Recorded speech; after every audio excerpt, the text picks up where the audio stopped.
Not sure, but I thought that to be president of the United States, you had to be at least 35. And there's a couple other qualifications, like paying the licensure and I don't know, some other minor technical difficulties that would stop you if you didn't have like the money to pay the licensure, and you didn't have the people baking you, and you couldn't afford the advertisements and the signs and stuff to get your name out there, so you probably couldn't be elected to a body of office. I personally don't know if we've had a young president who's been seated at the age of 35. I don't know if we've had a person who can speak for the United States as a whole. Because when you're elected to the President of the United States office, you are speaking on behalf of 52 conjoined states, where we have 52 independent laws that are joined under the federal government, which we support and uphold to the fullest of the law. It said that to be city council, you had to be a certain age, senator a certain age. For me, I'd like you to have to be born and raised in the United States. I'd like you to have to have paid taxes, been qualified under Social Security to be deemed federally eligible for a United States Retirement Survivors Disability Insurance Plan, which says the state of Minnesota is now taking responsibility for you. I feel that paying into that Social Security system, whether you're a rich person or a poor person, allows a person to have access to the services and supports of the United States federal government, as well as the city and state that you reside in. I think sometimes we need to take some laws and unify them, like when a woman marries in one state and then she moves to another state, and then after a year of being there she files for divorce because the laws in that state are different than the laws in the state where she resided and got married. Same for a man who might leave his wife. I think the state where they were married should have the marital decisions as far as their union goes. I don't think that a woman, for me, in the 2000 going forward, should have rights that can infringe upon a man, nor should a man have rights that infringes upon a woman. Even when it comes to the creation of a baby, when you go to a bar at night and you're getting drunk as a woman, you are in control of your body at that point unless you're raped.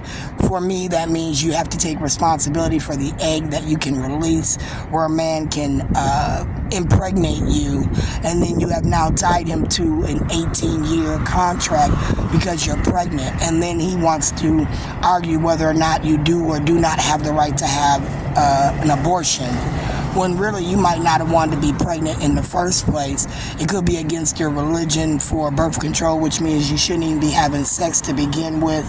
So then when you have these mishaps, you're embarrassed, you're mentally unstable, and you should seek psychiatric help at that point, because of your choices in life and your conscious beliefs have now came to a crossroads and you need some mental help. I think that an abortion is up to a woman. A lot of times women find out in the privacy of their home by themselves, unless they're planning a pregnancy. A lot of times a woman finds out at the doctor's office. When I watched The Game, the show The Game, man, that was a whole new world for me, because I never thought women put holes in rubbers.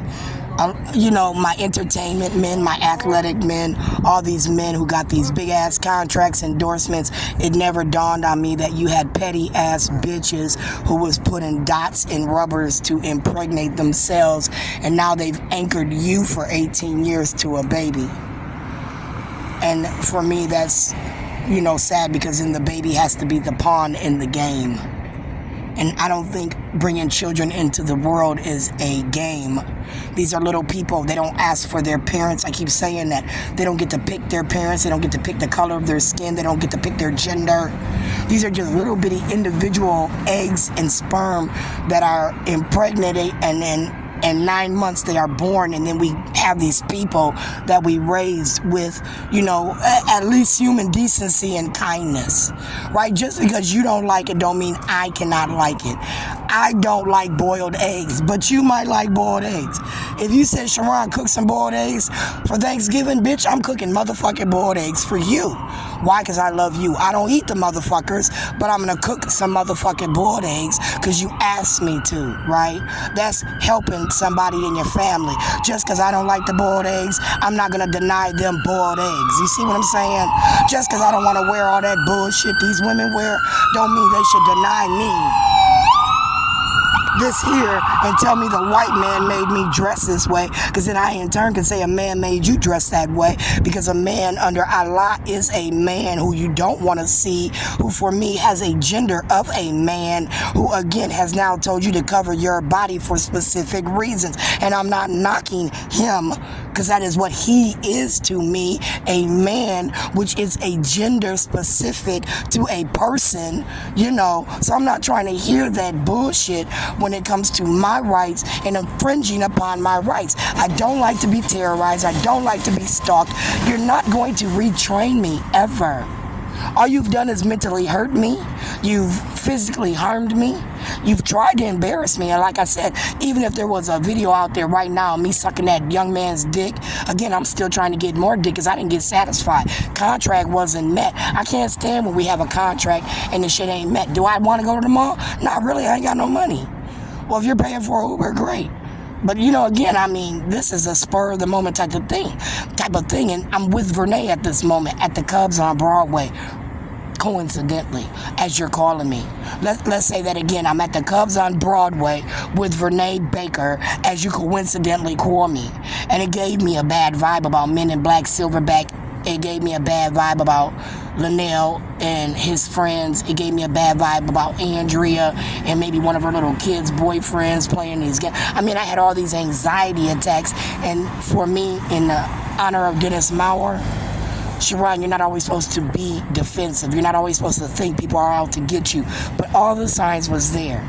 And I still ignored them. Why? Because if I don't ignore them, then I'm boxing myself in, and I'm living in a box based on the way they're manipulating my day-to-day activities. And then I can't even find love, can't find a home, can't wear what I want, go where I want, do what I want, because they're manipulating and controlling my life. And the shit's really pissing me the fuck off.